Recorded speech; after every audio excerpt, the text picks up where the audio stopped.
अशोक गहलोत को दिल्ली भिजवाने की चाल पूरी तरह असफल साबित होकर रह गई है। मैडम सोनिया गांधी तथा कुछ वरिष्ठ नेता चाहते हैं कि गहलोत को कांग्रेस का कार्यवाहक अध्यक्ष नियुक्त किया जाए ताकि पार्टी की जर्जर स्थिति को मजबूत किया जा सके, लेकिन गहलोत ने इस प्रस्ताव को सिरे से खारिज कर दिया है। वर्तमान में कांग्रेस दिन प्रतिदिन खंडर में तब्दील होती जा रही है। अगर समय रहते पुख्ता मरम्मत नहीं हुई तो इसका वजूद समाप्त होकर रह जाएगा।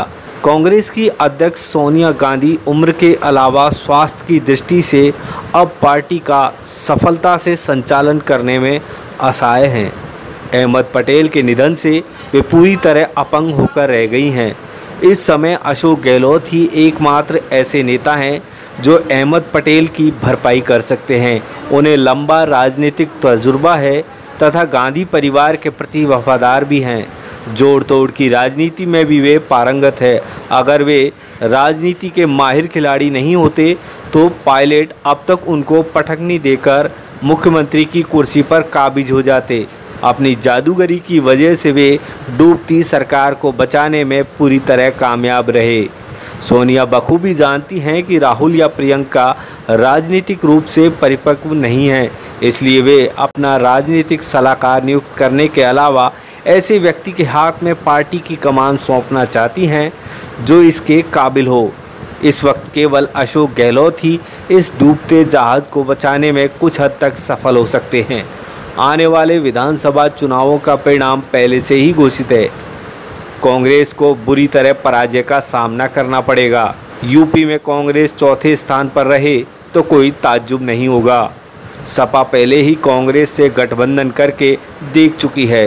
कांग्रेस से मायावती समझौता करेंगी, इसकी संभावना दिखाई नहीं देती। अकेले अपने दम पर कांग्रेस लड़ती है तो नतीजा पहले से ही सामने है। पायलट अच्छे प्रचारक तो हो सकते हैं, लेकिन वे राजनीतिक कलाबाजी से नावाकिफ़ हैं। यदि उनमें थोड़ी सी भी राजनीतिक समझ होती तो वे बगावत करके गुड़गांव नहीं भागते। गुड़गांव जाना उनकी सबसे बड़ी मूर्खता और बचकानी हरकत थी, जिसका खामियाजा उनको और समर्थकों को आज तक भुगतना पड़ रहा है। अगर गहलोत को कांग्रेस की कमान सौंप दी जाए तो वे करिश्मा दिखा सकते हैं। सोनिया गांधी की दिली इच्छा है कि गहलोत पार्टी की कमान संभालने के अलावा उनके राजनीतिक सलाहकार के रूप में भी कार्य करें, जिससे आए दिन के झगड़े टंटों से निजात पाई जा सके। कांग्रेस में आज गहलोत सर्वग्राह्य नेता हैं, उनकी साख भी है और राजनीतिक जोड़ तोड़ में ये नरेंद्र मोदी और अमित शाह से 21 हैं, 20 नहीं। भरोसेमंद सूत्रों ने बताया कि कुमारी शैलजा और डीके शिवकुमार सोनिया का यही संदेश लेकर गहलोत के पास आए थे। कुमारी शैलजा ने मैडम सोनिया की ख्वाहिश बताते हुए गहलोत से आग्रह किया कि पार्टी को आज उनकी ज़रूरत है, इसलिए उन्हें पार्टी हित में कार्यवाहक अध्यक्ष का पद स्वीकार करना चाहिए। जब शैलजा से पार नहीं पड़ी तो डीके शिवकुमार को जयपुर भेजा गया।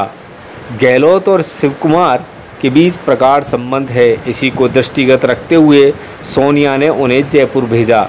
दोनों के बीच लंबी बातचीत हुई। गहलोत का यही कहना था कि वे राजस्थान की राजनीति से दूर नहीं जाना चाहते हैं। वैसे पार्टी का हर निर्णय उनके लिए सर्वोपरि है। जहां तक पसंद का सवाल है, वे दिल्ली जाने की ख्वाहिश नहीं रखते हैं। शिवकुमार और शैलजा की ओर से कहा गया कि वे चाहे जिसे मुख्यमंत्री बना सकते हैं। सोनिया नहीं चाहती हैं कि गहलोत पर अपना निर्णय थोपा जाए। उनकी इच्छा है कि गहलोत सहर्ष उनके प्रस्ताव को स्वीकार करें। हो सकता है कि 17 अगस्त के बाद सोनिया किसी अन्य नेता को भी जयपुर भेज सकती हैं जो गहलोत को राजी कर सके। यह नेता कमलनाथ या गुलाम नबी आज़ाद भी हो सकते हैं। हालांकि आजकल गुलाम नबी आज़ाद और मैडम के रिश्ते मधुर नहीं हैं, लेकिन गहलोत को मनाने में गुलाम नबी आज़ाद का इस्तेमाल किया जा सकता है। यह तयशुदा बात है कि गहलोत किसी भी हालात में राजस्थान छोड़कर जाने वाले नहीं हैं। ऐसे में कमलनाथ को राजनीतिक सलाहकार बनाने पर विचार किया जा सकता है। जहां तक मंत्रिमंडल विस्तार और राजनीतिक नियुक्तियों का प्रश्न है, मैडम सोनिया के विदेश से लौटने के बाद ही कुछ निर्णय होने की संभावना है।